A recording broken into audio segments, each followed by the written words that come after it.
ठीक है, आज का पहला सवाल क्या है? आज का पहला सवाल सभी लोग कमेंट करके बताइए जल्दी से। भारतीय संविधान में संशोधन की प्रक्रिया किस अनुच्छेद में दी गई है? Which article of the constitution provides the procedure for amendment?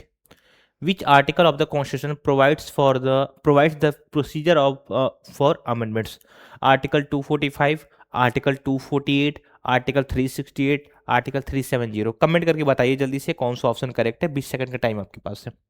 आपके पास 20 सेकंड का टाइम है, जल्दी से बताइए। आपके पास 20 सेकंड का टाइम है, जल्दी से बताइए कौन सा ऑप्शन करेक्ट है। जल्दी से बताइए। संविधान में संशोधन करने की प्रक्रिया किस अनुच्छेद में दी गई है? किस अनुच्छेद में दी गई है, जल्दी से बताएं। संविधान में संशोधन करने की प्रक्रिया किस अनुच्छेद में दी गई है? किस अनुच्छेद में दिया गया है, जल्दी बताइए। कमेंट करिए भाई, किसी कमेंट नहीं आया अभी तक, जल्दी कमेंट करिए, जल्दी से कमेंट करिए सभी लोग। किस में दिया गया? संविधान को संशोधन करने की प्रक्रिया किस अनुच्छेद में दिया गया? जल्दी से कमेंट करें सभी लोग। चलिए देखिए, किसी कमेंट नहीं आ रहा, जल्दी से बताओ। भारतीय संविधान में संशोधन करने की प्रक्रिया किस अनुच्छेद में दी गई है? जल्दी कमेंट करिए भाई, किसी कमेंट नहीं है।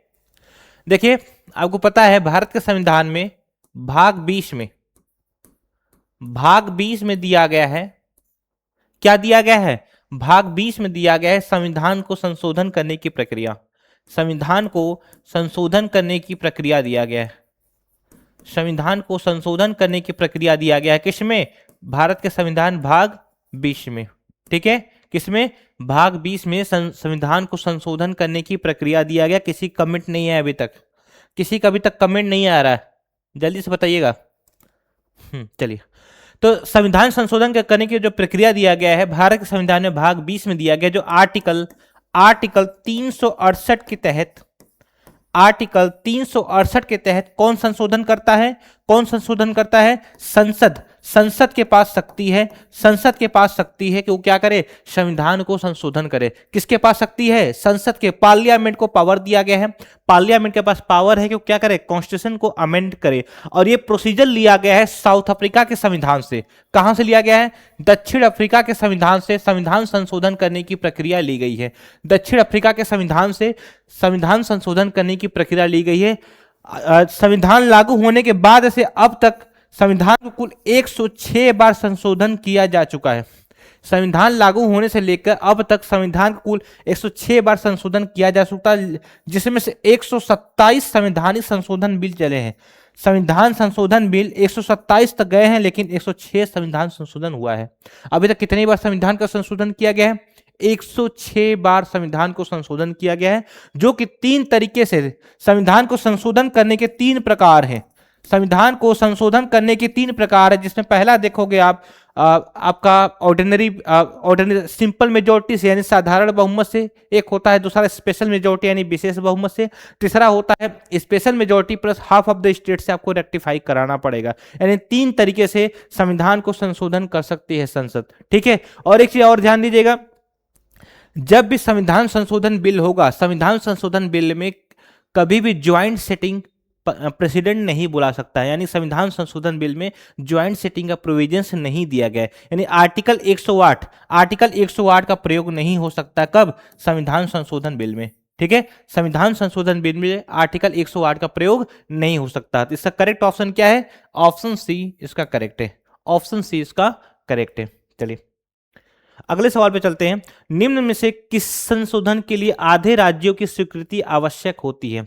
Which type of amendment require ratification by half of the states? पहला ऑप्शन है साधारण बहुमत से संशोधन, सिंपल मेजोरिटी अमेंडमेंट। दूसरा ऑप्शन है विशेष बहुमत से संशोधन, स्पेशल मेजोरिटी अमेंडमेंट। तीसरा ऑप्शन है संघीय ढांचे से संबंधित संशोधन, अमेंडमेंट्स अफेक्टिंग फेडरल स्ट्रक्चर। चौथा ऑप्शन है राष्ट्रपति आदेश द्वारा संशोधन, amendment by presidential order. Comment करके बताइए कौन सा ऑप्शन सही है। विकास यादव, राधे राधे। चलिए जल्दी से बताइए कौन सा ऑप्शन करेक्ट है इसका। इसका करेक्ट ऑप्शन क्या है? निम्न से किस संशोधन के लिए आधे से ज्यादा राज्यों की स्वीकृति जरूरत पड़ती है? जल्दी बताइए। हमने बताया था कि संविधान को संशोधन करने के लिए, संविधान को संशोधन करने के लिए 3 प्रकार के बिल लाए जाते हैं। 3 तरीके से संविधान को संशोधन हो सकता है।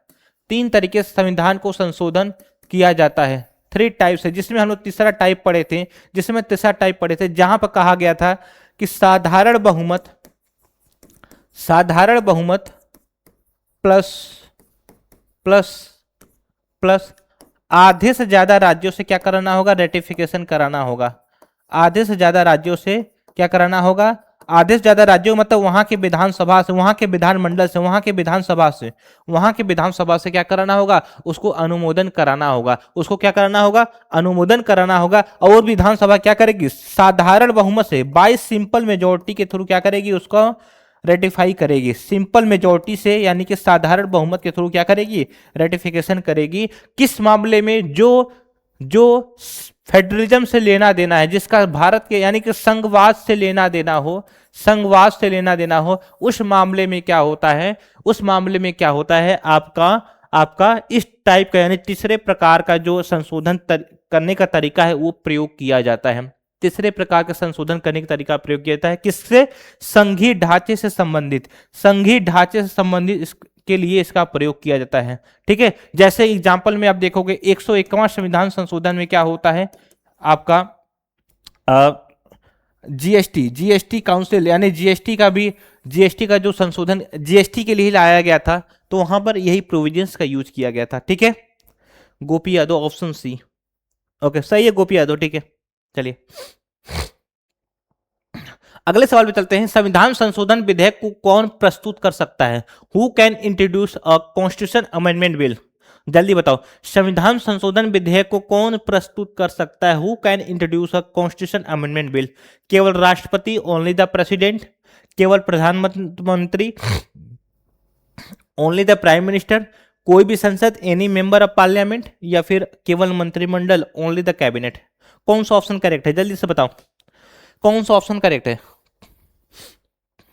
जल्दी से बताओ इनमें से कौन सा ऑप्शन करेक्ट है। संविधान संशोधन विधेयक को कौन प्रस्तुत कर सकता है, कॉन्स्टिट्यूशन अमेंडमेंट जो तुम्हारा कौन इंट्रोड्यूस कर सकता है, जल्दी से बताना। 20 सेकंड का टाइम है, इतना समय नहीं लो, जल्दी से बताओ कौन इंट्रोड्यूस कर सकता है। राष्ट्रपति करता है कि प्रधानमंत्री करता है कि कोई भी सांसद करता है कि कोई मंत्रिमंडल करता है। आपके जवाब का वेट कर रहा हूं मैं, जल्दी बताना। कमेंट लेट आ रहा है क्या, इतने लोग जुड़े लेकिन कमेंट किसी का नहीं आ रहा है। जल्दी से बताओ भाई कौन सा ऑप्शन करेक्ट है इनमें से। संविधान संशोधन विधेयक को कौन प्रस्तुत करता है, संविधान संशोधन विधेयक को कौन प्रस्तुत करता है, जल्दी से बताओ। किसी के नहीं आ रहा है जवाब। देखो संविधान संशोधन को विधेयक, पहले यहां पर देखना, राष्ट्रपति, ये तो पहली बात है कि संसद का हिस्सा होता ही नहीं है ना। क्या लोकसभा, क्या मतलब किसी सदन का हिस्सा होता है, किसी सदन का ये सदस्य होता है, नहीं। ये संसद का अंग है, आर्टिकल 79 के तहत, लेकिन ये किसी सदन का सदस्य नहीं है, ना लोकसभा का ना राज्यसभा का। और ध्यान देना, तो इसको ये नहीं होगा, प्रधानमंत्री नहीं होगा, ठीक है, केवल मंत्रिमंडल।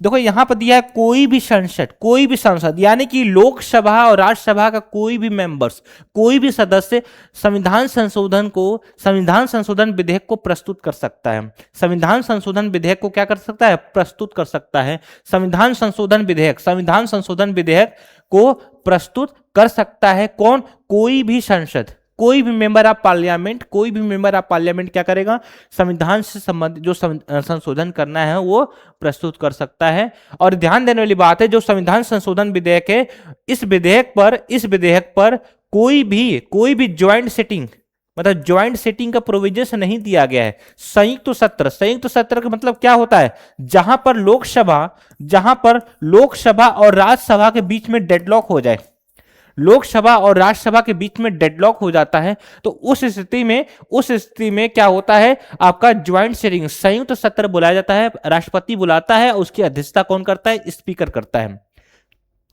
लेकिन वही लोकसभा मतलब संविधान संशोधन विधेयक पर ज्वाइंट सेटिंग का प्रोविजन नहीं दिया गया है। ओके चलो, तो इसका ऑप्शन सी करेक्ट होगा, ऑप्शन सी इसका करेक्ट है। चलो अगले सवाल पे चलते हैं। कह रहा है कोई भी सांसद, ओके ठीक है गोपी, सही है। किस संविधान संशोधन द्वारा मौलिक कर्तव्य जोड़े गए, by which constitution amendment were fundamental duties added. जल्दी से बताओ, किस संविधान संशोधन द्वारा मौलिक कर्तव्य जोड़े गए, by which constitution amendment were fundamental duties added, 24वां संशोधन, 42वां, 44वां या फिर 52वां संशोधन? जल्दी से बताओ कौन सा ऑप्शन करेक्ट है, कोई कमेंट करके बताओ जल्दी से, जल्दी से बताना भाई कौन सा ऑप्शन करेक्ट है, कमेंट करके बताओ कौन सा ऑप्शन करेक्ट है इनमें से।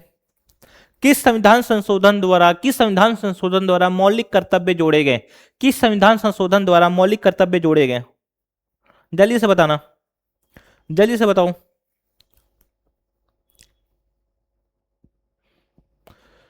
अच्छा इसमें देखना एक 24वां संविधान संशोधन दिया हुआ है, ठीक है, 24वां संविधान संशोधन दिया हुआ है, 42वां दिया हुआ है, 44वां दिया हुआ है, 52वां दिया हुआ है, और बात कर रहा है मौलिक कर्तव्य का, फंडामेंटल ड्यूटीज का। ये 24वां संशोधन कब आया था, 24वां कब आया था, 42वां कब आया था, 42वां कब आया था, ठीक है, 44वां कब आया था, 52वां कब आया था? देखो 24वां संशोधन जो आया था तुम्हारा, ये गोलकनाथ मामले में आया था। किस मामले में? गोलकनाथ केस में, गोलकनाथ मामले में आया था ये, गोलकनाथ मामले में आया था, जहां पर संसद ये कह दी थी, जहां पर संसद ने क्या किया था, आर्टिकल 13 को लिमिट कर दिया था, आर्टिकल 13 को कंट्रोल कर रही थी, आर्टिकल 13 को क्या कर दिए थे, सीमित कर दिया था। उसने ये कहा था, आर्टिकल 13 को सीमित किया था, उसमें ये कहा था कि अगर संसद आर्टिकल 368 का प्रयोग करते हुए, संसद आर्टिकल 368 का प्रयोग करते हुए अगर संविधान में संशोधन करती है, संविधान में संशोधन करती है तो विधि नहीं माना जाएगा, वो क्या, वो लॉ नहीं माना जाएगा। यानी कि उस स्थिति में आर्टिकल 13 के तहत जो सुप्रीम कोर्ट न्यायिक समीक्षा करता है, जो कोर्ट न्यायिक समीक्षा करता है, वो नहीं कर पाएगा। यानी आर्टिकल 13 को यहां पर लिमिट कर दिया गया था। और यह भी कहा गया था कि जो पार्लियामेंट है, जो संसद है, मौलिक अधिकारों में, फंडामेंटल राइट में, मौलिक अधिकारों को संशोधन भी कर सकती है मौलिक अधिकारों में, और मौलिक अधिकारों को खत्म भी कर सकती है। गोलकनाथ केस में क्या हुआ था, मतलब यहां पर सुप्रीम कोर्ट ने क्या कर दिया था, सुप्रीम कोर्ट ने आपका 24वां संशोधन में ये कहा था, 24वां संशोधन में ये कहा था कि सुप्रीम कोर्ट यहां पर मतलब कोर्ट क्या करेगा, आपका आर्टिकल 368 का प्रयोग करके अगर संशोधन किया गया तो उसको चेक नहीं करेगा, पहली बात। दूसरी बात ये कहा गया कि सुप्रीम कोर्ट क्या करेगा कि संसद क्या करेगा, फंडामेंटल राइट में संशोधन भी कर सकती है और मौलिक अधिकारों को खत्म भी कर सकती है। यहां पर संसद की पावर को बढ़ा दिया गया था, यानी आर्टिकल 368 को बड़ा कर दिया गया था, आर्टिकल 13 को छोटा कर दिया गया था, ठीक है। ये था आपका 24वां संशोधन, ठीक है। गोपी यादव 42वां आया था सर 1976 में, हाँ हाँ ठीक है ठीक है, सभी का डेट बताते चलो, अच्छी बात है, रिवीजन करना है ऐसे ही ना, ठीक है। और 24वां कब आया था, 24वां कब आया था बता दो, चलो देखो वही 24वां कब आया था, जो 24वां आया था ये क्या था, 24वां संविधान संशोधन 1976 में आया था। कब? 76 में आया था। और 42वां संविधान संशोधन 1976 में आया था। कब? ये भी 1976 में आया था। यानी कहोगे कि एक साल में ही 18 संविधान संशोधन कर दिए गए थे, 18 बार किए गए, मतलब ये देख लो यहां तक, ठीक है। और 44वां जो आया था 1978 में आया था। कब? 1978 में आया था। और 52वां जो आया था 1985 में आया था, 1985 में आया था, ठीक है। क्लियर है दीप्ति? केशवानंद में गोलकनाथ भी बदल गया, हाँ हाँ दीप्ति सही है। केशवानंद जो केशवानंद केस में क्या हुआ था, केशवानंद केस में समझना, जो गोलकनाथ केस में संसद अपने आप को बड़ी बनाती है, संसद अपने आप को बड़ी बनाती है, वही गोलकनाथ केस में जो संसद अपने आप को बड़ी बनाती है, वही केशवानंद भारती केस में कोर्ट क्या करता है, एक basic doctrine of basic structure, यानी बुनियादी संरचना की बात करके यहां पर संसद के पावर को लिमिट कर देती है, संसद के कामों को नियंत्रित करती है और कहती है कि तुम कुछ भी कर सकते हो, लेकिन क्या करोगे, डॉक्ट्राइन ऑफ बेसिक स्ट्रक्चर का वायलेशन किए बिना तुम्हें काम करना है। संसद कोई भी संशोधन कर सकती है, इनफैक्ट मौलिक अधिकारों में भी संशोधन कर सकती है, लेकिन ध्यान रहे नागरिकों को जो बुनियादी आधार है, बुनियादी संरचना, उसका उल्लंघन ना हो। तो यहीं पे केशवानंद भारती केस में क्या होता है, कोर्ट बड़ा हो जाता है, संसद कंट्रोल कर दिया जाता है, ठीक है। क्लियर है ना यहां तक? 1971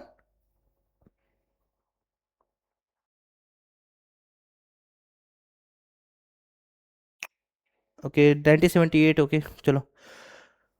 तो 52वां संशोधन में क्या हुआ था, सभी लोग बताओ, 52वां संशोधन में क्या हुआ था? 52वां संशोधन में क्या हुआ था? कोई कमेंट करके बताइए जय भाई, जल्दी से बताइए। थोड़ा सा पानी ले आना इसमें। 52वां संविधान संशोधन में क्या हुआ था? 52वां संविधान संशोधन कब किया गया था? 1985 में किया गया था ये।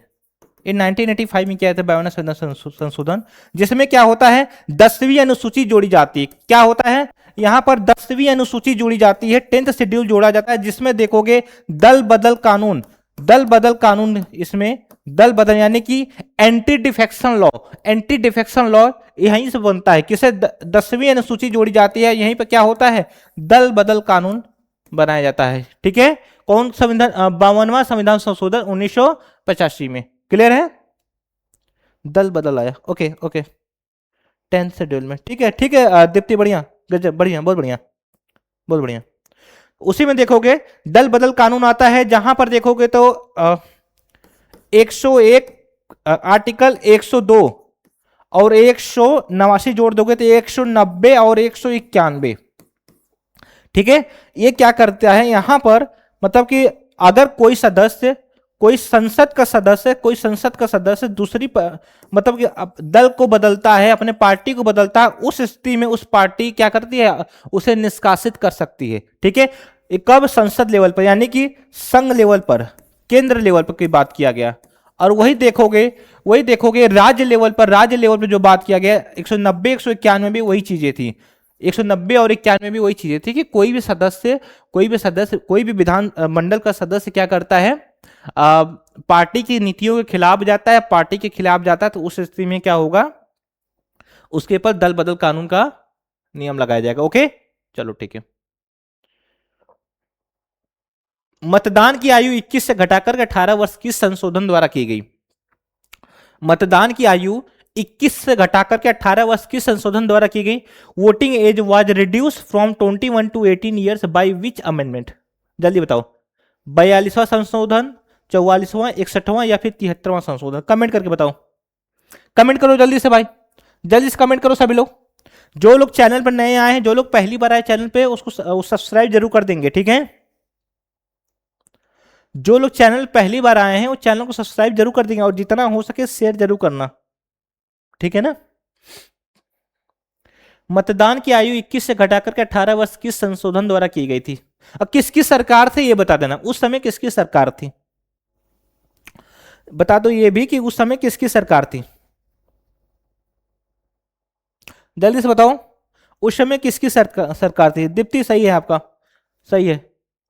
61वां संविधान संशोधन, 61वां संविधान संशोधन, 61वां संविधान संशोधन 1989 में,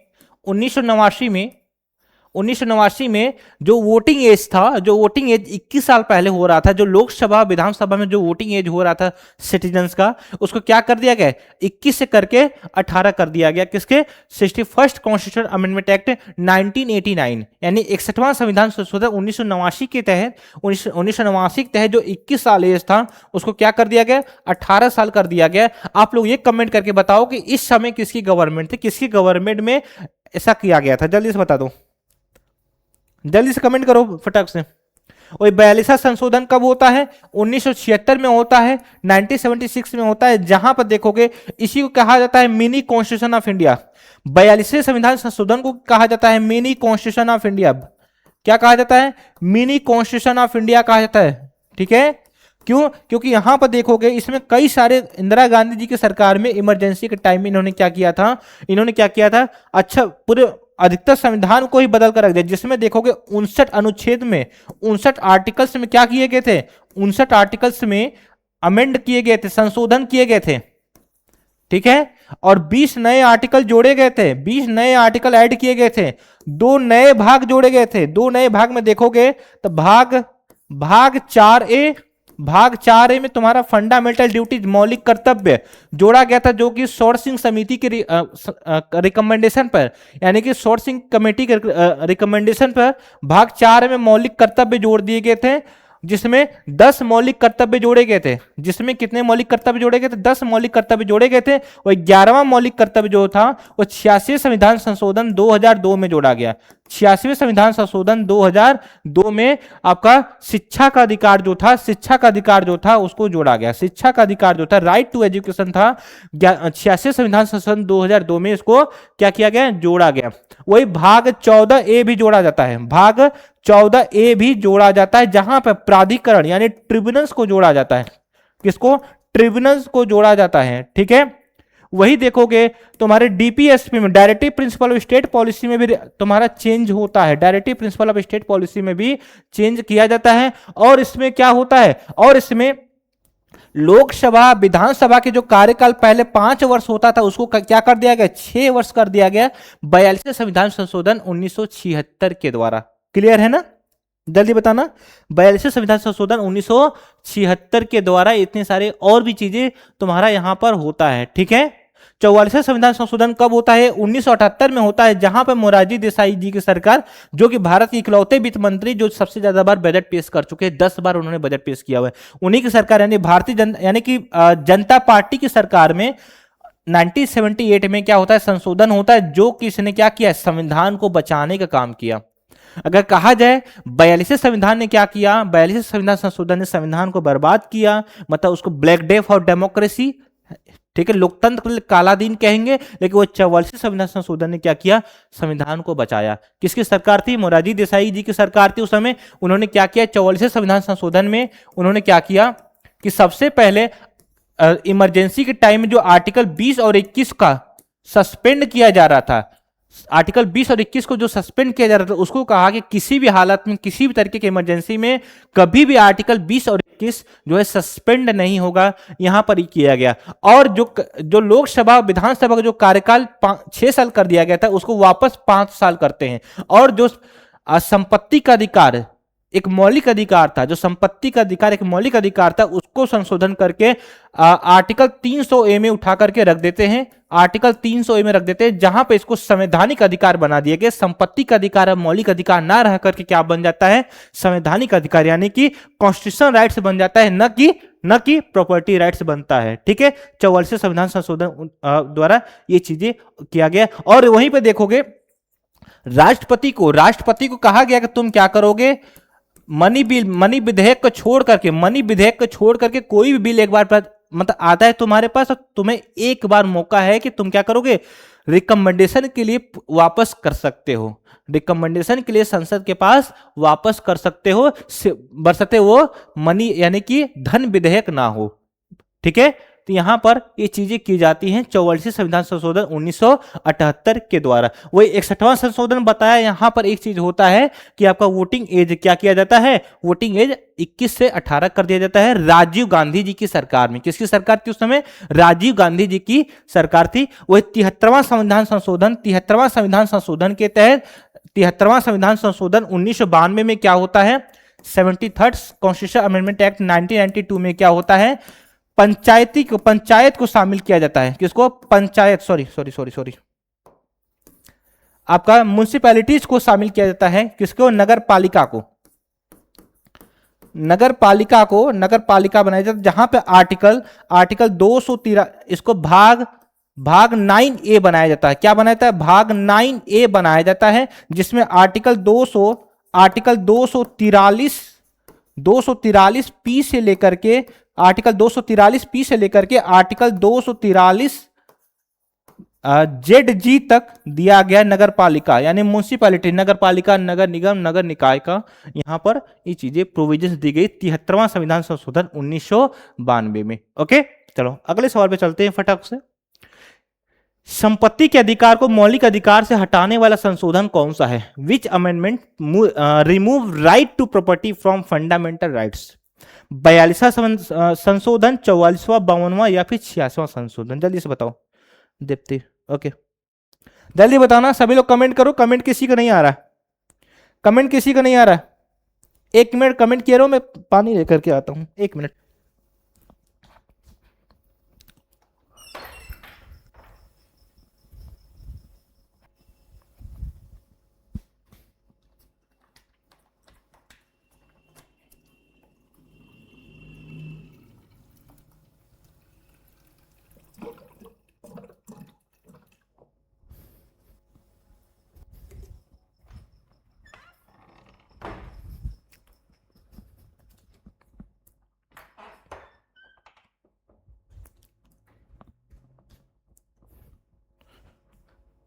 बी सुरेंद्र गोथारिया, बी आ रहा है 44वां, संपत्ति के अधिकार को मौलिक अधिकार से हटाने का। ठीक है, सही है, सही है। 86वें संविधान संशोधन में क्या हुआ था सभी लोग बताओ, 86वें संविधान संशोधन में क्या हुआ था?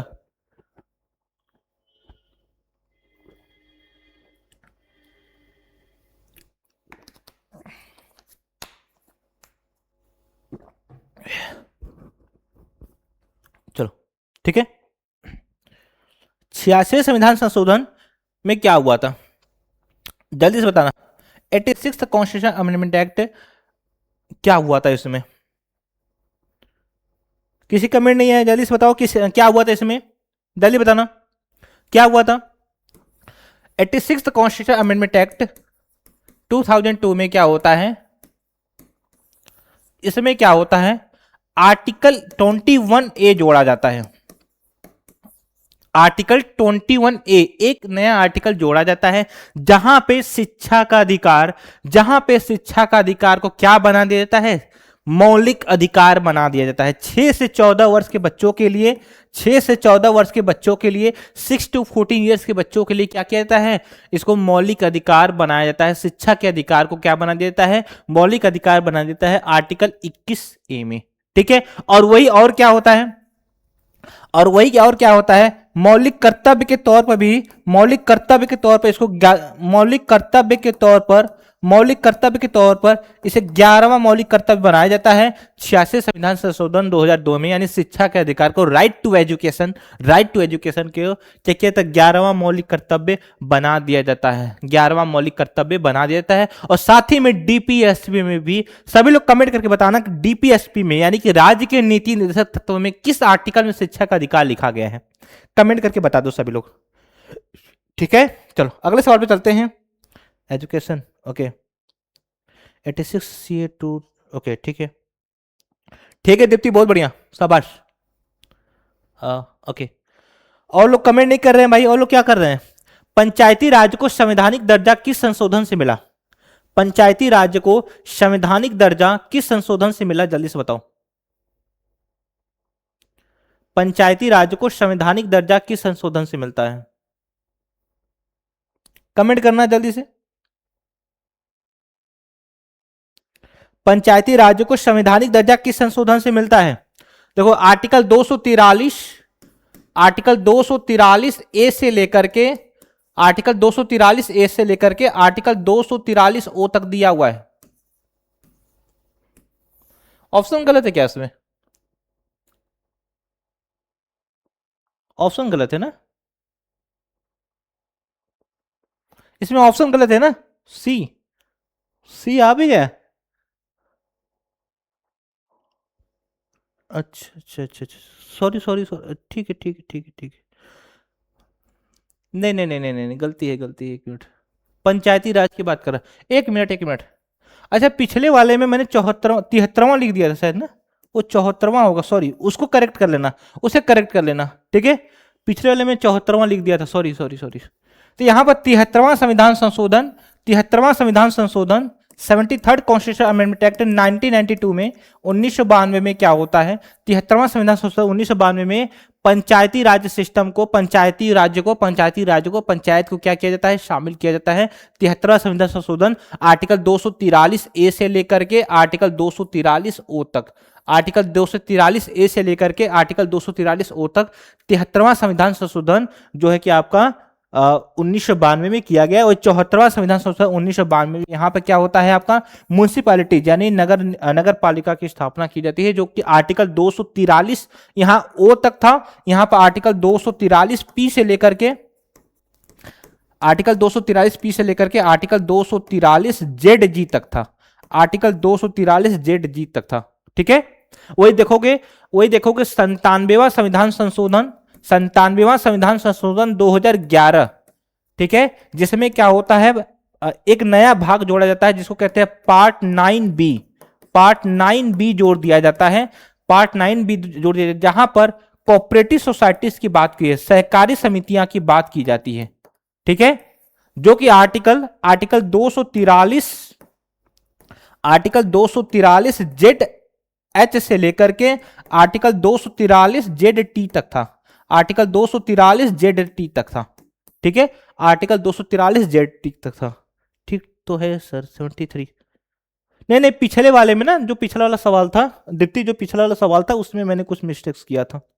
यहाँ पर देखना, ओ एक मिनट, यहाँ पर मैंने मिस्टेक किया था, यहाँ 74 होना चाहिए था, ठीक है 74 होना चाहिए था, यहाँ मैंने मिस्टेक कर दिया था। चलो ठीक है, नगर पालिकाओं से संबंधित संशोधन कौन सा है, नगर पालिकाओं से संबंधित संशोधन कौन सा है, ये हो गया है क्या? नगर पालिका से संबंधित संशोधन कौन सा है, जल्दी से बताना। Okay sir, good Deepti, okay ठीक है ठीक है। नगर पालिका से संबंधित संशोधन कौन सा है, जल्दी बताओ। नगर पालिका से संबंधित संशोधन कौन सा है, कमेंट करके बताओ जल्दी से।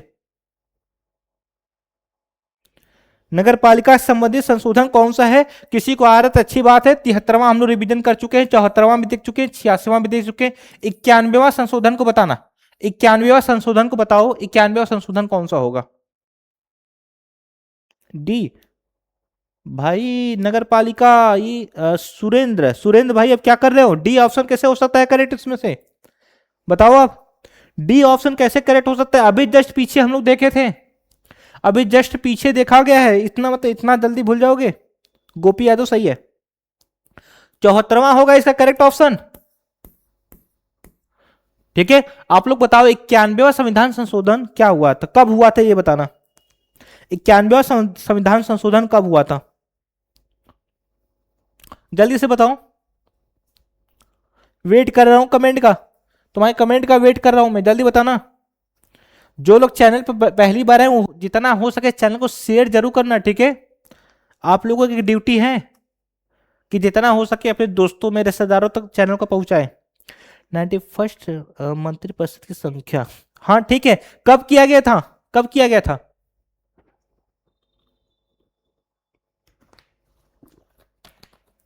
दो 2003, ठीक है। चलो देखो, 91वां संविधान संशोधन, 91वां संविधान संशोधन 2003 में क्या होता है, इस संशोधन में क्या किया जाता है, इस संशोधन में क्या किया जाता है कि जो आपका संसद था, ठीक है,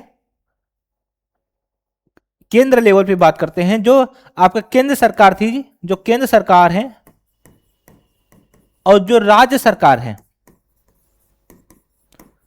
जो केंद्र सरकार है राज्य सरकार है, इनके जो मंत्री होंगे, इनके जो मंत्री होंगे, कुल सदस्यों का यानी लोकसभा में अगर मान लो 550 सीटें हैं, कुल सीटों की संख्या लोकसभा में कितनी है? 550 है, अधिकतम कितनी है? 550। तो कुल सीटों का 15% से ज्यादा मंत्री मतलब नहीं हो सकते, ठीक है। अगर देखा जाए, अगर मंत्री परिषद मंत्री बनाना है तो 15%, कुल सीटों का 15% ही होना चाहिए, ठीक है। इससे ज्यादा मंत्री पद यानी लोगों को मंत्री तुम नहीं बना सकते, इससे ज्यादा सदस्यों को मंत्री नहीं बना सकते हो, चाहे केंद्र लेवल पर हो चाहे फिर राज्य लेवल पर। वही देखो विधानसभा, यूपी की विधानसभा में 403 सीटें, इसका 15%, इसका 15% ही लेना है तुम्हें, मंत्री परिषद बनाना, मंत्री बनाना है तो केवल 15% ही देखा जाएगा 91वां संविधान संशोधन 2003 के तहत। नहीं पहले क्या होता था, नए नए मंत्री पद बना करके लोग क्या करते, संख्या ज्यादा कर लेते थे मंत्रियों का, ठीक है। यानी क्या हो रहा था, भारतीय लोकतंत्र क्या है, भारतीय लोकतंत्र है कि कार्यपालिका विधायिका के प्रति जवाबदेही होगी, कार्यपालिका क्या करेगी, विधायिका के प्रति जिम्मेदारी लेगी, उसको जवाबदेही करेगी, रिस्पॉन्सिबल होगी। लेकिन जब विधायिका बचेगी नहीं, सारी कार्यपालिका हो जाएगी, तो वो किसको जवाबदेही करेगी, ठीक है। तो इसलिए इसको बनाया गया, 15% तक किया गया, ठीक है। चलो ओके। दल बदल विरोधी कानून 2003, गोपी यादव क्या कह रहे हो?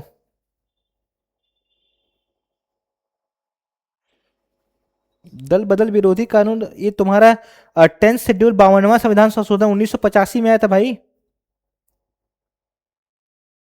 चलो हाँ दीप्ति बहुत बढ़िया, दीप्ति की तैयारी बहुत बढ़िया है, ठीक है, दीप्ति की तैयारी बहुत बढ़िया है। चलो ये बताना किस संशोधन को मिनी कॉन्स्टिट्यूशन कहा जाता है, which amendment is known as the mini constitution, 24वां 42वां 44वां या फिर 52वां संशोधन, जल्दी से बताना। किस संशोधन को किस संशोधन को किस संशोधन को मिनी कॉन्स्टिट्यूशन कहा जाता है, किस संशोधन को मिनी कॉन्स्टिट्यूशन कहा जाता है? अच्छा एक चीज बताना, इनमें से कोई एक ऐसा संशोधन है जिसमें दो नए भाग जोड़े जाते हैं, जिसमें दो नए भाग जोड़े जाते हैं, जिसमें दो नए भाग जोड़े जाते हैं, जल्दी से बताओ। ये चीज ये अभी पीछे बता चुके हैं, ये सवाल को अभी पीछे बताया जा चुका है, फिर भी आप लोग इतना समय लोगे तो कैसे काम चलेगा भाई। सभी लोग शुरू से, अगर जो शुरू से जुड़ा हुआ है इसको अभी दो चार क्वेश्चन पीछे ही बताया था मैं, ठीक है, तब भी इतना समय ले रहे हो, बताओ जल्दी से बताओ, किस संशोधन को मिनी कॉन्स्टिट्यूशन कहा जाता है यार। किसी बस एक ही लोग दीप्ति का बस कमेंट आया जो कि सही है, बाकी किसी कमेंट नहीं आया। चलो, 42वां संविधान संशोधन 1976 को मिनी कॉन्स्टिट्यूशन कहा जाता है। क्यों कहा जाता है? क्योंकि इसने क्या किया, मौलिक अधिकारों में परिवर्तन किया, इसने क्या किया, डीपीएसपी में परिवर्तन किया, इसने क्या किया, न्यायपालिका के शक्तियों को रोकने की कोशिश किया, इसने क्या किया, कहीं ना कहीं संसद को बड़ा, यानी कि संसद को सुप्रीमेसी दिखाया है और न्यायपालिका को कंट्रोल करने की कोशिश किया है। यहाँ से इतने सारे प्रोविजंस यहाँ पर किए गए, ठीक है, इसलिए इसको कहा जाता है, ठीक है। सर आपको लेट आ रहा है आंसर, कोई नहीं दीप्ति, ठीक है, नहीं कुछ लोग लेट दे ही रहे हैं ना, जैसे तुम्हारा कमेंट तो बहुत पहले ही आ गया था लेकिन और लोगों को कमेंट नहीं आया था, ठीक है। चलो तो 42वां संविधान संशोधन में, अच्छा ये बताना कितने नए भाग जोड़े गए थे, 42वें संविधान संशोधन में कितने नए भाग जोड़े गए थे, जो कि पीछे मैं बता चुका हूं, आप लोग को बताना है, ठीक है। पीछे मैं बता चुका हूं कितने नए भाग जोड़े गए थे, कौन कौन सा, अभी पीछे जस्ट बताया हूं, ठीक है, जल्दी बताओ। पीछे मैं बता चुका हूं, एक मिनट दिखाता हूं मैं,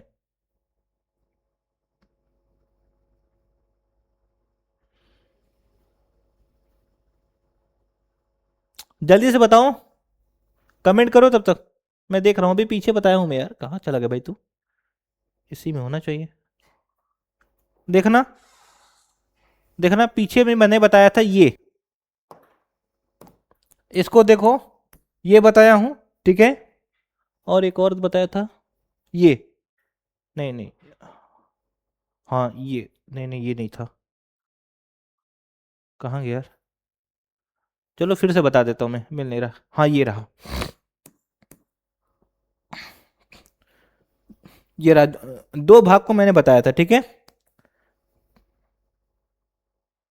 तो कौन कौन सा था जल्दी से बता दो, कमेंट में लिख देना फटक से। 4A वाला, ठीक है, जिसमें तुम्हारा क्या था, फंडामेंटल ड्यूटीज था, और वो अच्छा, अगला है दल बदल विरोधी कानून किस संशोधन द्वारा जोड़ा गया है, anti defection law was added by which amendment, दल बदल विरोधी कानून किस संशोधन द्वारा जोड़ा गया है, anti defection law was added by which amendment, फटाक से बताओ, इस समय टाइम नहीं लगाना है, फटाफट चलना है, जल्दी बताना, जल्दी बताओ।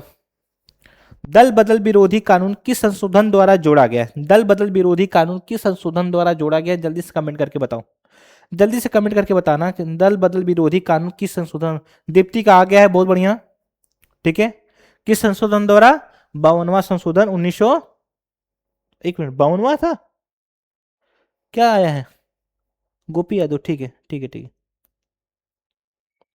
चलो आगे चलते हैं। शिक्षा का अधिकार आरटीई, शिक्षा का अधिकार किस संशोधन से मौलिक अधिकार बना, शिक्षा का अधिकार किस संशोधन से मौलिक अधिकार बना, right to education become a fundamental right by which amendment, right to education become a fundamental right by which amendment, 83rd, 85th, 86 या फिर 91 संशोधन। देखो सभी तुम लोग को लग रहा हो कि कोशिश रिपीटेड है, कोशिश नहीं रिपीटेड है, रिपीटेड क्या हो रहा है कि मैं ऑलरेडी चीजों को पीछे समराइज करते चल रहा हूँ एक्स्ट्रा पॉइंट पर, तो इसलिए तुम्हें दोबारा लग रहा होगा, ठीक है। और यहां पर तुम्हें अपने दिखाना है, सर दीप्ति आपके पास में है क्या, नहीं भाई, पास में कोई नहीं है यार, पास में कोई नहीं है, ठीक है, पास में कौन रहेगा भाई इस समय, रात को 9 बजे भी क्लास चलता है क्या, चलो, वो लड़की अच्छा पढ़ी हुई है, बहुत बढ़िया तैयारी है उसका, है ना, वो बहुत बढ़िया तैयारी है उसका, मैं उसको जानता भी नहीं पर्सनली, ठीक है। चलो, शिक्षा का अधिकार किस संशोधन से मौलिक अधिकार बना, जल्दी से बता दो, कमेंट करो फटाक से, जल्दी बताना कौन सा ऑप्शन सही है, शी सुरेंद्र, ठीक है ठीक है, और लोग बताओ, और लोग बताओ, देखो इसमें क्या हुआ है ना, इसमें क्या हुआ है, ईयर नहीं लिखा हुआ लास्ट में ना, तो आप लोग कमेंट में ईयर भी लिख दो ना, ठीक है, कमेंट में ईयर भी लिख दो। सारे क्वेश्चंस आने से पहले ही बोल दे रही है, आंसर बोल दे रही है। नहीं ऐसा नहीं है, हो सकता है उसका उसका जो है कि सर्वर मतलब नेट वगैरह ठीक ठाक चल रहा हो तो उसको यहाँ पहले पहुंच रहा है, क्योंकि तुम लोग का कमेंट मेरे यहाँ खुद ही लेट हो रहा है, उसका कमेंट मेरे यहाँ पहले आ जा रहा है, तुम्हारा कमेंट लेट आ रहा है, ठीक है, उसका कमेंट पहले आ जा रहा है, तुम्हारा कमेंट लेट आ रहा है, ऐसा कोई बात नहीं है, ठीक है। चलो बताना।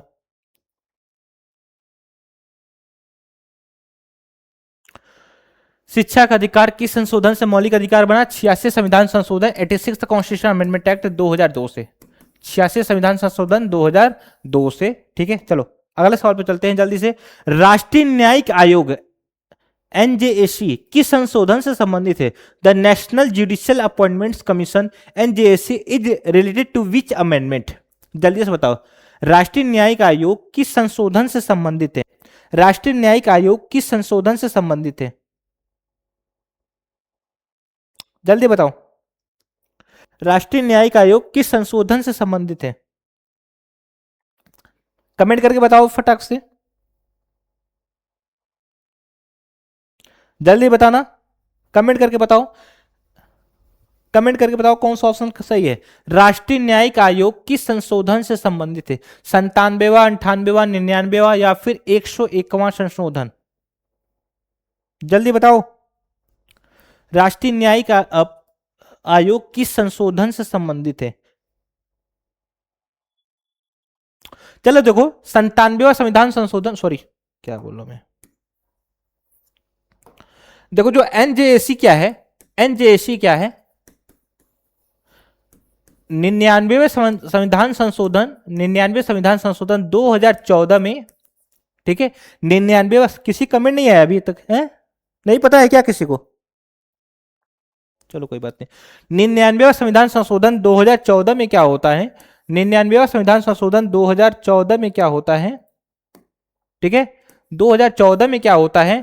पार्लियामेंट, संसद क्या करती है, संसद क्या करती है, जो हाई कोर्ट और सुप्रीम कोर्ट के जजेस की नियुक्ति जो था, हाई कोर्ट और सुप्रीम कोर्ट के जजेस की नियुक्ति को लेकर के कॉलेजियम प्रणाली ले आती है। क्या ले आती है? कॉलेजियम सिस्टम ले आती है। क्या ले आती है? कॉलेजियम सिस्टम ले आती है, ठीक है। क्या ले आती है? कॉलेजियम प्रणाली ले आती है, जहां पर यानी कि क्या किया गया कि हाई कोर्ट और सुप्रीम कोर्ट के जो जजेस होंगे उसकी नियुक्ति अब कॉलेजियम के तहत किया जाएगा, ठीक है। लेकिन लेकिन लेकिन क्या होता है, 2015 में सुप्रीम कोर्ट क्या करता है, इसको अनकॉन्स्टिट्यूशनल घोषित करके, सुप्रीम कोर्ट क्या करता है, इसे अनकॉन्स्टिट्यूशनल घोषित करके क्या करता है, इसको रद्द कर देता है। इसे क्या करता है? रद्द कर देता है। किसको? एनजेएसी को। एनजेएसी को। एक किससे संबंधित था?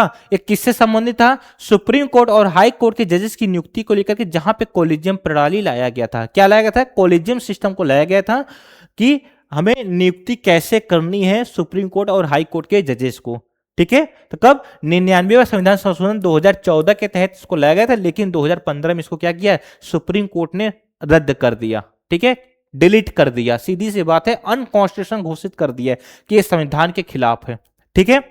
संविधान के जो प्रिंसिपल ऑफ नेचुरल जस्टिस है उसके खिलाफ है। वही 101वां संविधान संशोधन, 101वां संविधान संशोधन में जहां पर जीएसटी लाया जाता है, क्या लाया जाता है? जीएसटी, जीएसटी लाया जाता है, ठीक है। किसी कमेंट नहीं आया भाई, क्या बात है, सो रहे हो क्या सब लोग? चलो अगले सवाल पे चलते हैं जल्दी से। वस्तु एवं सेवा कर किस संशोधन से लागू हुआ? Goods and services tax GST was introduce by which amendment? अभी तो बता सकते हो फटाक से। वस्तु एवं सेवा कर जीएसटी किस संशोधन से लागू हुआ? Goods and services tax GST was introduce by which amendment? 97वां संविधान संशोधन, 99वां, 100वां या फिर 101वां संशोधन? किससे लाया गया? कमेंट करो जल्दी से, जल्दी से कमेंट करो, लेट चल रहा है क्या? 1 मिनट। 101वां, गोपी बढ़िया, सही है। अच्छा अब तुम ये बताना, शुरू से अगर जुड़े हुए थे, मैंने स्टार्टिंग बताया था कि संविधान को संशोधन करने के 3 तरीके हैं, 3 प्रकार हैं। ठीक है, एक साधारण बहुमत से, ठीक है, दूसरा विशेष बहुमत से, तीसरा था विशेष बहुमत प्लस आधे से ज्यादा राज्यों का से रेटिफिकेशन कराना, यानी कि अनुमोदन कराना। ठीक है, यानी तीसरा क्या था, साधारण बहुमत प्लस प्लस आधे से ज्यादा राज्यों से क्या कराना, अनुमोदन कराना, ये चीज था। ठीक है, तो इन तीन में से कौन सा तरीका यूज करके, प्रयोग करके इस संशोधन को किया गया था, बता दो। इन तीनों में से कौन सा तरीका प्रयोग करके इस संशोधन को किया गया था। जैसे मैंने बताया था कि संशोधन यानी कि संविधान को संशोधन करने के तीन तरीके हैं। क्या बताया था, संविधान को संशोधन करने के तीन तरीके थे, बताया था हमने, तीन प्रकार बताया था। पहला था तुम्हारा सिंपल मेजॉरिटी यानी साधारण बहुमत, साधारण बहुमत से, और दूसरा बताया था विशेष बहुमत स्पेशल मेजॉरिटी, विशेष बहुमत स्पेशल मेजॉरिटी, और तीसरा बताया था विशेष बहुमत, विशेष बहुमत प्लस प्लस आधे से ज्यादा राज्यों से क्या कराना है, रेटिफिकेशन कराना है, हाफ ऑफ द स्टेट से रेटिफिकेशन कराने, अनुमोदन कराना है, आधे से ज्यादा राज्यों से क्या कराना है, अनुमोदन कराना है। ठीक है, ठीक है, तो इनमें से जीएसटी के लिए कौन सा लागू किया गया था, पहला वाला लागू किया गया कि दूसरा वाला लागू किया गया, तीसरा वाला।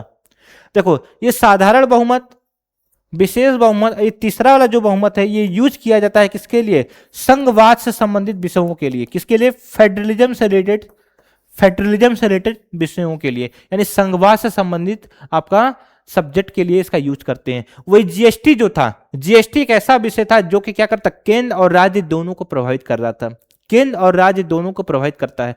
इसलिए क्या किया गया, एक तीसरे वाले का प्रयोग करके, एक तीसरे वाले का प्रयोग करके 101वां संविधान संशोधन किया गया, 101वां संविधान संशोधन किया गया। क्लियर है, जल्दी बताना, क्लियर है ना यहां तक।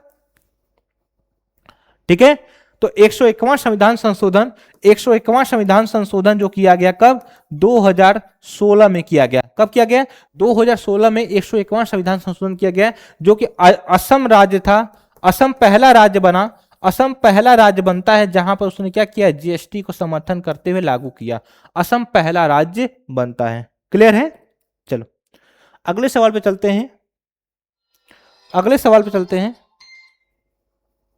ठीक है, संविधान संशोधन विधेयक को राष्ट्रपति क्या कर सकता है, what can the president do with a constitution amendment bill.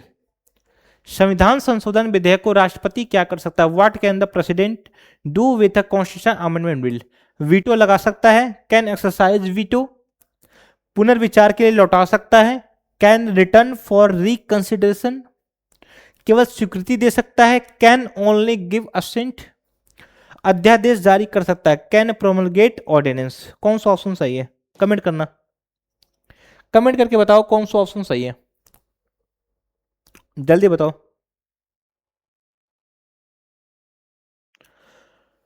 जल्दी से बताना कौन सा ऑप्शन सही है इनमें से।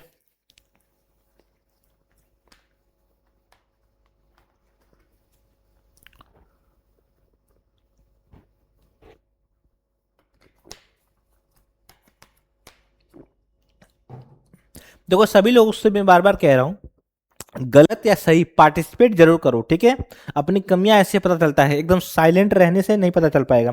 तो सभी लोग पार्टिसिपेट जरूर करें, सभी लोग पार्टिसिपेट जरूर करें। देखो किसका है, सुरेंद्र का आया है ऑप्शन सी, सुरेंद्र का ऑप्शन सी आया है। सुरेंद्र देखिएगा, केवल स्वीकृति दे सकता है ऐसा नहीं, कैन ओनली गिव असेंट ऐसा नहीं, ये होता है धन विधेयक में। किस में होता है, धन विधेयक में, मनी बिल में होता है, धन विधेयक में होता है, मनी बिल में, जो कि आर्टिकल 110 में आता है। और राष्ट्रपति क्या करता है, आर्टिकल 111 का प्रयोग करते हुए, आर्टिकल 111 का प्रयोग करते हुए केवल क्या करता है, उसको असेंट करता है। ऐसा होता है किसमें, धन विधेयक में। लेकिन पुनर्विचार के लिए वापस लौटा सकता है, पुनर्विचार के लिए वापस लौटा सकता है किसे, संविधान संशोधन विधेयक में, कॉन्स्टिट्यूशन अमेंडमेंट एक्ट में क्या करता है, इसको वापस लौटा सकता है, केवल एक बार, केवल एक बार ऐसा किया जा सकता है। ठीक है, क्लियर है दीप्ति, ऑप्शन बी, बहुत बढ़िया दीप्ति, कहां चली गई थी बीच में, चलो बहुत बढ़िया। देखो आते ही टिक टिक क्यों, बहुत बढ़िया। चलो, किस संशोधन ने न्यायिक पुनरावलोकन की सीमित किस संशोधन ने न्यायिक पुनरावलोकन को सीमित करने का प्रयास किया था? Which amendment attempted to curtail judicial review? Which amendment attempted to curtail judicial review? 24वां संशोधन, 42वां संशोधन, 44वां या फिर 52वां संशोधन? बताओ फटाक से, जल्दी बताना। किस संशोधन ने न्यायिक पुनरावलोकन को यानी कि जुडिशियल रिव्यू यानी कि न्यायिक समीक्षा, डॉक्ट्राइन ऑफ जुडिशियल रिव्यू को लिमिट करने का यानी कर्टेल करने का अटेम्प्ट किया था? किसने किया था? जल्दी बताना, जल्दी बताओ, जल्दी बताना। 24वां था, 42वां था, 44वां था या 52वां था? जो पीछे देख चुके हैं वो फटाफट इसका कमेंट करेंगे, क्योंकि ऑलरेडी मैं पीछे बता चुका हूं, बता चुका हूं। जल्दी से बताओ, दूसरे या तीसरे क्वेश्चन पे ही मैंने कराया हुआ है। कमेंट का वेट कर रहा हूं मैं, जल्दी से कमेंट करो, जल्दी से कमेंट करना। देखो, 24वां संविधान संशोधन में क्या हुआ था? जो केस था गोलकनाथ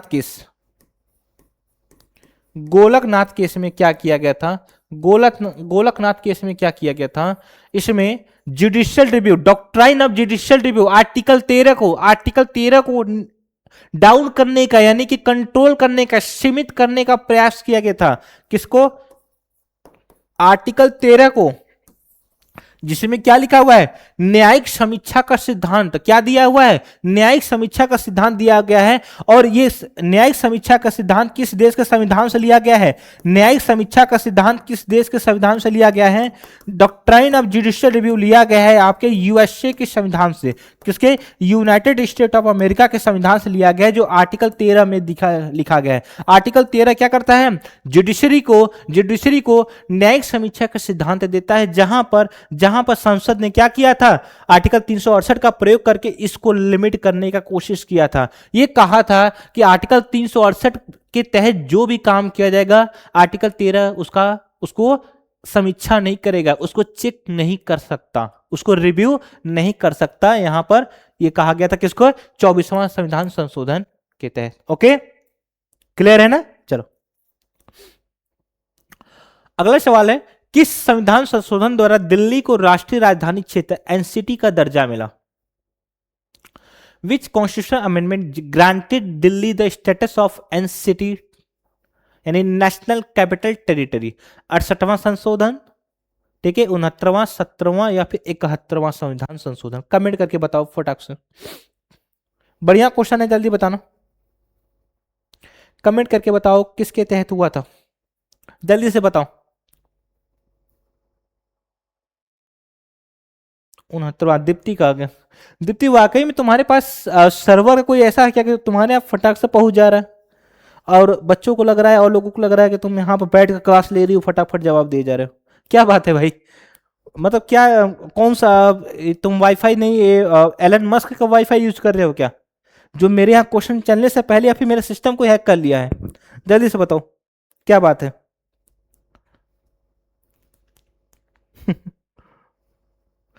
जल्दी से बताओ। अभी गोपी, हाँ गोपी नाम का लड़का बोल रहा है कि दीप्ति आपके पास में है क्या? सर, एक क्वेश्चन आने से पहले ही आंसर बोल दे रही है। अब बताओ जल्दी से। तो 69वां संविधान संशोधन द्वारा, 69th कॉन्स्टिट्यूशन अमेंडमेंट एक्ट द्वारा क्या किया गया था आपको? एनसीटी दिल्ली में 70 विधानसभा की सीटें बनाएगी। इसी संविधान संशोधन तहत दिल्ली में 70 विधानसभा की सीटें बनाएगी। और साथ में क्या होता है? दिल्ली को आपका क्या हुआ? एनसीटी बना दिया गया, नियर कैपिटल टेरिटरी बना दिया गया। ठीक है, एक स्पेशल यूनियन टेरिटरी बनाया जाता है। क्लियर है? प्रैक्टिस है, बहुत बढ़िया, बहुत बढ़िया प्रैक्टिस। हाँ वही तो प्रैक्टिस है, फिर भी तो मतलब होना चाहिए ना कि दिख रहा है क्या हो रहा है, कि मेरे यहाँ जा रहा है, फिर तुम लोग के कुछ समय बाद दिख रहा है। एक कमेंट लेट आ रहा है, कमेंट भी फटाक से आ जा रहा है, अच्छी बात है, बहुत बढ़िया। चलो, ऐसे तैयारी करते रहो, बहुत आगे जाओगे। अगला सवाल है, किस संशोधन द्वारा राज्यों में मंत्री परिषद के आकार की सीमा तय की गई? Which amendment fix the size of the council of minister in states? किस संशोधन द्वारा राज्यों में मंत्री परिषद के आकार की सीमा तय की गई? पीछे हम लोग देख चुके हैं। विच amendment fix the size of the council of minister in states? जल्दी से बता दो। बहुत बढ़िया, बहुत बढ़िया, जल्दी से बताओ। किस संशोधन द्वारा राज्यों में मंत्री परिषद के आकार की सीमा तय की गई? 91, बहुत बढ़िया। क्या तुम कोई और प्रिपरेशन करती है गवर्नमेंट जॉब में, क्या वनडे का या फिर यूपीएससी या विशेष लेवल में? 91वां संविधान संशोधन 2003, बहुत बढ़िया। किसके तहत किया गया था? 91वां संविधान संशोधन, 91st constitution amendment act, 91st constitution amendment act 2000 यानी 2003 के तहत किया गया था। ठीक है, अब मैंने क्वेश्चंस ठीक ठाक ले आया है जो वनडे एग्जाम के लिए, लेकिन यहाँ पर अब तुम जिस हिसाब से तुम लोग जवाब दे रहे हो, खासतौर पर दीप्ति जवाब दे रही है, उससे लग रहा है कि क्वेश्चंस की कोई औकात ही नहीं है ना। लेकिन जो बच्चे वनडे कंपटीशन की तैयारी कर रहे हैं उनके लिए बहुत ज़्यादा एक लेवल है ये क्वेश्चंस का। ठीक है, कि जो पीसीएस का यूपीएससी की तैयारी किए होंगे उनके लिए तो कुछ नहीं है, हलवा है। ठीक है सर, मैं उत्तराखंड से हूँ, बहुत बढ़िया। ठीक है, चलो अगला सवाल है, भाषाओं से संबंधित 8वीं अनुसूची में नई भाषाएं किस संशोधन से जोड़ी गई? Which amendment added new language to the 8th schedule? भाषाओं से संबंधित 8वीं अनुसूची में नई भाषाएं किस संशोधन से जोड़ी गई? वनडे सर स्टेट पीसेस भी देती हूँ, बहुत बढ़िया है। हाँ, यूपीएससी भी ट्राई कर सकते हो, यूपीएससी भी देते रहना। ठीक है, यूपीएससी शायद फॉर्म तो आया हुआ है, उसको भी देते रहना। ठीक है, अब भाषाओं से संबंधित 8वीं अनुसूची में नई भाषाएं किस संशोधन से जोड़ी गई? Which amendment added new language to the 8th schedule? 71वां संशोधन, 86वां, 92वां, 95वां? जल्दी बताओ। ये ऑप्शंस मैं देख रहा हूं, वाकई में थोड़ा सा यहाँ पर आपका नॉलेज काम आएगा। ठीक है, यहाँ पर आपका नॉलेज काम आएगा, जल्दी बताना।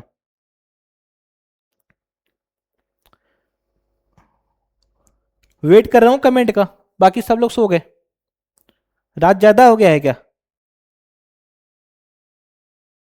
चलो देखो एक चीज देखना, ओरिजिनल कॉन्स्टिट्यूशन में जो आपका जो दिया हुआ है, देखना भारत के संविधान में पार्ट 17 में, किसमें, भाग 17 में आर्टिकल 343 से लेकर के आर्टिकल 351 तक दिया हुआ है आपका ऑफिशियल लैंग्वेज जो दिया गया आर्टिकल 343 से लेकर के आर्टिकल 351 तक दिया गया ऑफिशियल लैंग्वेज। वही ओरिजिनल कॉन्स्टिट्यूशन में कुल 14 ऑफिशियल लैंग्वेज थे, 14 ऑफिशियल लैंग्वेज थे। ठीक है, लेकिन क्या होता है 21वां संविधान संशोधन, 21वां संविधान संशोधन, ठीक है, 21वां संविधान संशोधन के तहत आपका सिंधी भाषा को जो है, सिंधी को 15वीं भाषा के तौर पर जोड़ा जाता है, सिंधी को 15वीं भाषा के तौर पर जोड़ा जाता है। वही 71वां संविधान संशोधन को के तहत 3 नए भाषा जोड़ दिए गए, 3 नए भाषा, जिसमें देखोगे नेपाली, मणिपुरी और कोंकणी, यानी 15 3 18 हो गए। ठीक है, और वही आपका 92वां संविधान संशोधन 2003 के तहत आपका 4 नए भाषा को जोड़ा गया, जहां पर बोडो, डोंगरी, संथाली और मैथिली को जोड़ा जाता है आपका 4 और यानी टोटल 22 भाषाएं, 22 ऑफिशियल लैंग्वेज हो जाती हैं, 22 ऑफिशियल लैंग्वेज हो जाती है यहाँ पर। तो किसके तहत होता है? इसमें 71वां भी दिया हुआ है, आपका 92वां भी दिया हुआ है। ठीक है, बस 21वां नहीं दिया हुआ है ना। चलो, बोडो डोगरी सर, मैं उत्तराखंड से 92, बोडो डोगरी, मैथिली और संथाली। ठीक है, तो 71वां भी दिया हुआ है, 92वां भी दिया हुआ है। चलो अगला सवाल है, सहकारी समितियों को संवैधानिक दर्जा किस संशोधन से मिला? Which amendment gave constitutional status to cooperative societies? 96th constitution amendment act, 97वां, 98वां या फिर 99वां? कमेंट करके बताओ फटाक से। हाँ, 22 हो गए जी। वही ओरिजिनल कॉन्स्टिट्यूशन कितने थे? 14 थे, लेकिन प्रेजेंट टाइम में कितने हैं? 22 है। ठीक है, 22। ओके, ये बताना सहकारी समितियों को संवैधानिक दर्जा किस संशोधन से मिला? जल्दी बताना। सहकारी समितियों को संवैधानिक दर्जा किस संशोधन से मिला? Which amendment gave constitution status to cooperative society? 96वां से, 97वां से, 98वां से, 99वां से? 97वां से, 97वां से। 90, हाँ दीप्ति सही है, तुम्हारा सही है। 97th कॉन्स्टिट्यूशन अमेंडमेंट एक्ट 2011, 2011 में इसको किया गया, जहां पर सहकारी समितियां जो कि आर्टिकल 243 जेड एच से लेकर के, आर्टिकल 243 जेड एच से लेकर के आर्टिकल 243 जेड टी तक था, जेड टी तक आपका आर्टिकल्स बनाए गए, ठीक है। और जो कि भाग 9B में जोड़े गए, भाग 9B में जोड़े गए, भाग 9B में आपका 97वां संविधान संशोधन 2011 के तहत कोऑपरेटिव सोसाइटीज को जोड़ा जाता है। चलो अगला सवाल है, बस कुछ सवाल और बचे हुए हैं। मौलिक अधिकारों की रक्षा हेतु न्यायिक पुनरावलोकन की शक्ति किस सिद्धांत से जुड़ी हुई है? Judicial review of for protection of fundamental rights is link with which doctrine? शक्ति पृथक्करण, सेपरेशन ऑफ पावर्स, मूल संरचना सिद्धांत, बेसिक स्ट्रक्चर डॉक्ट्राइन, विधि का शासन, रूल ऑफ लॉ, संसदीय संप्रभुता, पार्लियामेंट्री सॉवरेनिटी? जल्दी बताना। बी सही, सही है, ठीक है, बहुत बढ़िया दीप्ति, बहुत बढ़िया। कौन सा है? बेसिक स्ट्रक्चर डॉक्ट्राइन, जो कि आपका केशवानंद भारती केस 1973 में दिया गया। केशवानंद भारती केस 1973 के तहत ये दिया गया आपका बेसिक स्ट्रक्चर डॉक्ट्राइन, जो क्या करता है, खास तौर पर देखोगे जो फेडरलिज्म है, फेडरलिज्म क्या है? एक बेसिक स्ट्रक्चर डॉक्ट्राइन है। फंडामेंटल राइट्स से कुछ ऐसे प्रोविजंस जो कि बेसिक स्ट्रक्चर डॉक्ट्राइन है। कई सारे ऐसे प्रोविजंस दिए गए हैं जहां पर independent judiciary basic structure doctrine है, जहां पर राज्यसभा का वॉइस ऑफ द स्टेट के रूप में काम करना बेसिक स्ट्रक्चर डॉक्ट्राइन है। ये सारे प्रोविजंस दिए गए हैं, ठीक है। विधि का शासन, rule of law, rule of law Britain के संविधान से लिया गया है, ब्रिटेन के संविधान से लिया गया है। किससे लिया गया है? ब्रिटेन के कॉन्स्टिट्यूशन से लिया गया है, ठीक है।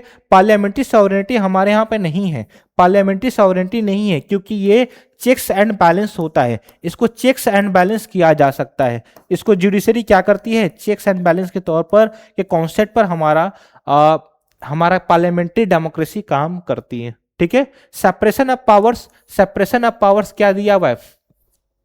सेपरेशन ऑफ पावर्स आपके 3 किए गए हैं, जहां पर विधायिका, कार्यपालिका और क्या कहते हैं, न्यायपालिका, ठीक है। यानी कि जुडिशरी, एग्जीक्यूटिव एंड लेजिस्लेटिव, यहाँ पे क्या किए, इनके बीच में शक्तियों का विभाजन कर दिया गया है। यानी संविधान के पास इतनी शक्तियां हैं, उसको 3 हिस्सों में बांट दिया गया है, किसी एक को नहीं दिया गया है, ठीक है। जो कि मॉन्टेस्क्यू के कॉन्सेप्ट पर, मॉन्टेस्क्यू के प्रिंसिपल पर काम करता है। चलो अगला सवाल है, अनुसूचित जाति और जनजाति के आरक्षण को बढ़ाने से संबंधित संशोधन किस प्रकार के होते हैं? Amendments extending reservation for SC ST fall under which category? Simple majority, साधारण बहुमत, विशेष बहुमत स्पेशल मेजोरिटी, विशेष प्लस राज्य अनुमोदन स्पेशल प्लस स्टेट रेटिफिकेशन, या फिर राष्ट्रपति ऑर्डर प्रेसिडेंशियल ऑर्डर? कमेंट करके बताओ कौन सा सही है इनमें से, कमेंट करके बताना कौन सा ऑप्शन सही है।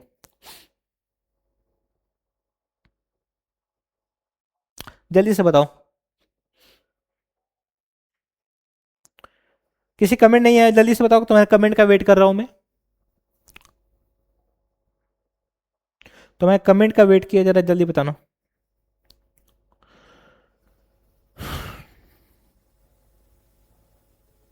नहीं पता है क्या? नहीं पता है क्या? बताएं।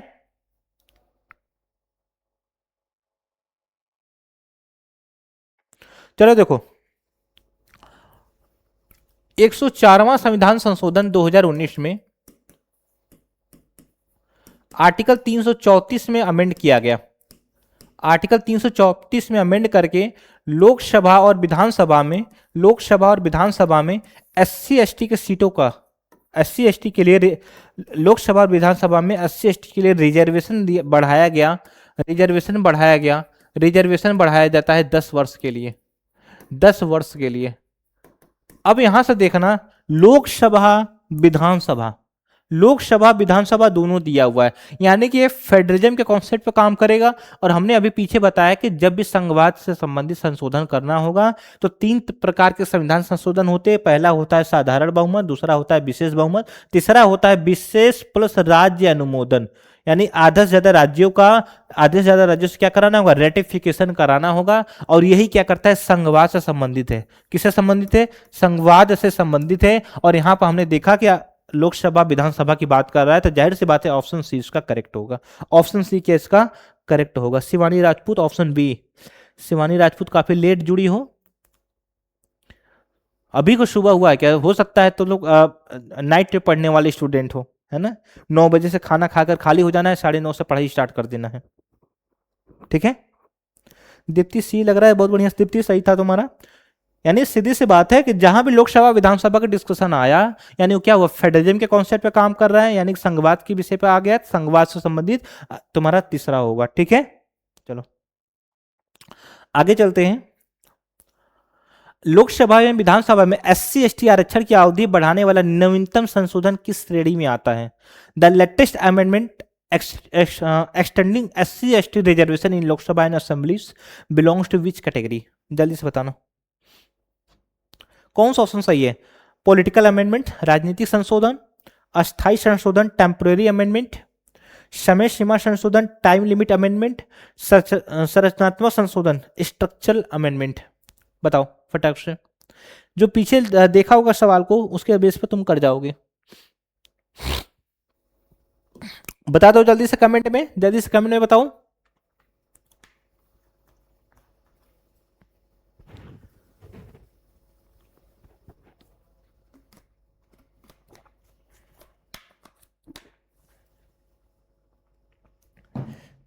जल्दी से कमेंट में बताना, जल्दी से कमेंट में बताओ कौन सा ऑप्शन करेक्ट है इनमें से।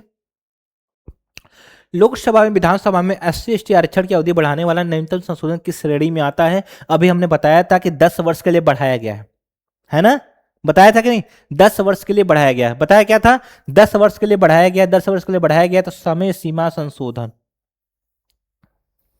समय सीमा संशोधन जो कि याद करो अभी हाल ही में हुआ था, ठीक है। चलो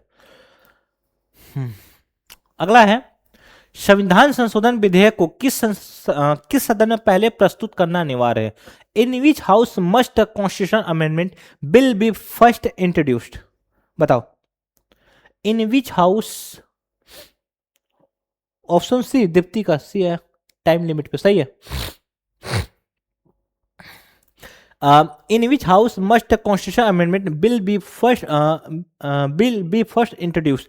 केवल लोकसभा, ओनली लोकसभा, केवल राज्यसभा, ओनली राज्यसभा, किसी भी सदन में आइदर हाउस, या संयुक्त सत्र ज्वाइंट सेशन? कौन सा ऑप्शन सही है? दीप्ति एनी हाउस, शिवानी राजपूत किसी भी सदन में एनी हाउस, सही है, ठीक है ठीक है ठीक है, एकदम सही, बहुत बढ़िया बहुत बढ़िया। अच्छा कौन प्रस्तुत कर सकता है, बताना कौन प्रस्तुत कर सकता है। जैसे ऑप्शन में दो, प्रधानमंत्री, मंत्रिमंडल, यानी प्रधानमंत्री, मंत्रिमंडल, any members of parliament, any members of parliament, या फिर आपका स्पीकर। बताओ फटाक से कौन होगा, कमेंट में बताना। तो इसका होगा किसी भी सदन में। ये ज्वाइंट सेशन जो संयुक्त सत्र है, ये संयुक्त सत्र क्या है जल्दी बताओ, किस देश के संविधान से लिया गया है?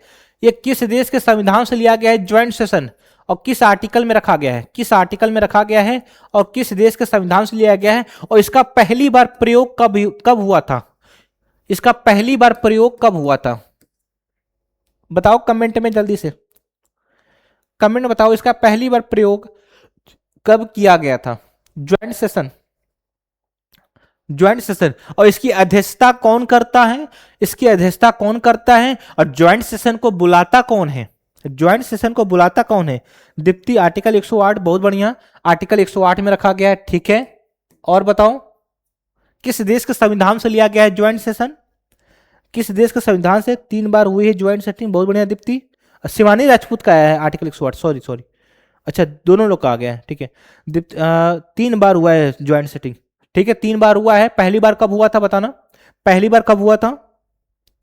पहली बार ज्वाइंट सेटिंग कब हुआ था जल्दी बताओ, पहली बार ज्वाइंट सेटिंग कब हुआ था?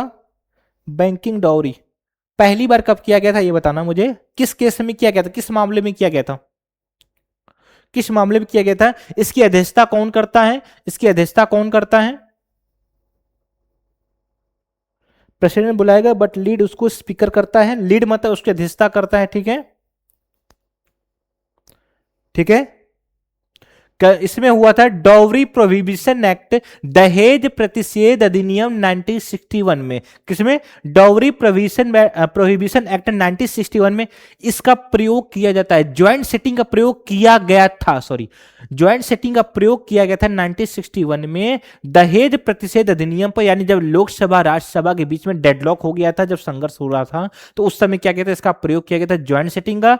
और इसको बुलावा कौन भेजता है, समन कौन भेजता है, आपका प्रेसिडेंट, और इसकी अध्यक्षता कौन करता है, स्पीकर ऑफ द लोकसभा, यानी लोकसभा का अध्यक्ष क्या करता है, संयुक्त सत्र का अध्यक्षता करता है, जहां पर संयुक्त सत्र में दोनों हाउसेस यानी लोकसभा राज्यसभा के सदस्य साथ में बैठ करके वोटिंग करते हैं।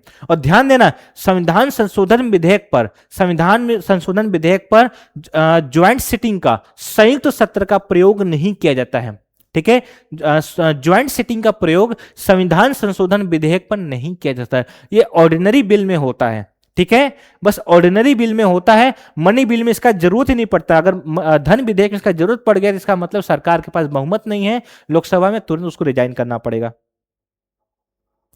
ठीक है दीप्ति, बहुत बढ़िया, ठीक है, चलो शिवानी बहुत बढ़िया, ठीक है। हाँ, संविधान संशोधन पर ज्वाइंट सेटिंग नहीं होता, ये ऑस्ट्रेलिया के संविधान से लिया गया है, कहां से लिया गया है, ऑस्ट्रेलिया के संविधान से ये प्रोविजंस लिए गए हैं, कहां से, ऑस्ट्रेलिया के संविधान से ये प्रोविजंस लिए गए हैं। लेकिन ध्यान देना, ये कॉन्स्टिट्यूशनली एक तरीके से जो कॉन्स्टिट्यूशन मोरालिटी की बात करें, नैतिकता की बात करें, तो ये गलत है, ठीक है, ये गलत है, इसीलिए 3 ही बार हुआ है, नहीं तो सरकार इतनी मनमानी है कि इसको खूब यूज करे, लेकिन कॉन्स्टिट्यूशन मोरालिटी की बात को ध्यान में रखते हुए ये गलत माना जाता है, ठीक है, चलो। तो इसका सही ऑप्शन क्या होगा, किसी भी सदन में, ओके, चलो अगला सवाल है, संविधान संशोधन पर संयुक्त सत्र का क्या प्रावधान है, संविधान संशोधन पर joint setting, what is the provision for, what is the provision of joint setting for constitution amendment bills, अनिवार्य है, मैंडेटरी बनाया गया है, राष्ट्रपति तय करता है, decided by president, no provisions, only in special cases, कौन सा ऑप्शन सही होगा, कौन सा इनमें से ऑप्शन सही होगा, कमेंट करके जल्दी से बता दो। कितने टाइम हो गए, 1:39 हो गया, ओके, सॉरी 9:39 ना। जल्दी से बताओ कौन सा ऑप्शन करेक्ट है इनमें से, कमेंट करिए जल्दी से, ये बहुत आसान हो गया है, पीछे हम लोग बातें कर चुके हैं, इसमें समय नहीं लगना चाहिए, फटाक से कमेंट आ जाओ।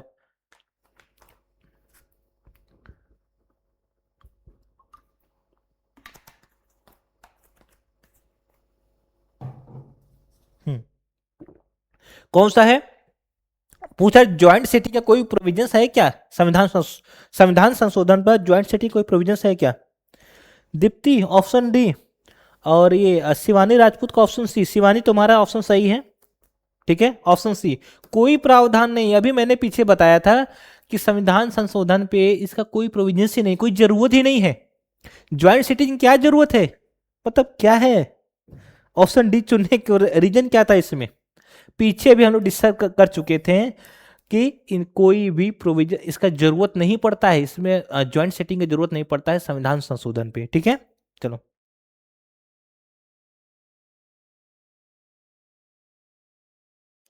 चलो, अच्छा डी नहीं है, सॉरी, दीप्ति का मतलब था डी नहीं है, बाकी ए बी सी था, है ना, चलो आगे, किस संशोधन द्वारा पिछड़ा वर्ग ओबीसी की सूची तैयार करने की शक्ति राज्यों को दी गई, किस संशोधन द्वारा पिछड़ा वर्ग की सूची तैयार करने की शक्ति राज्यों को दी गई, which amendment empowered states to prepare OBC lists, 100वां संशोधन, 101वां, 102वां या फिर 105वां संशोधन, कमेंट बताओ, कोई नहीं कोई नहीं कोई नहीं, जल्दी बताओ, मुझे लग गया था ऐसा ही हुआ है, जल्दी बताना,